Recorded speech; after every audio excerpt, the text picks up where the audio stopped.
atas awan ni, cuaca sangat-sangat sejuk. Berada dekat Table Mountain, dekat Cape Town. Okay, yang mana boleh nampak yang dekat sini, boleh dikatakan di atas awan. Nampak belakang tu. Dan sangat-sangat sejuk. Okay, yang mana dekat dengan bisnes public gold ni, kami datang sini, kami tak bawa 1 sen pun. Malah ramai lagi yang beratur dekat bawah tu. Tapi public gold bagi kami fast lane tuan-puan. Khas untuk PGLS Qualifier Cape Town sahaja. Sangat-sangat best, sangat-sangat untung. Terima kasih public gold, terima kasih Datuk. Okay, yang mana tuan-puan untuk datang sini kemungkinan dengan diri sendiri, dengan duit sendiri memang tak mampulah. Tapi dengan bisnes public gold, dengan buat bisnes public gold ni buat betul-betul sampai kami boleh dapat trip dekat sini. Okay, dapat lagi dekat atas awan ni, cuaca sangat-sangat sejuk.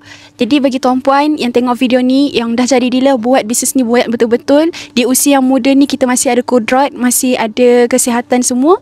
Okay, tak perlu kita naik dekat Table Mountain ni di usia yang tua, kena pakai tongkat dan sebagainya, tak perlu. Di usia muda ni biarlah kita mengelilingi dunia.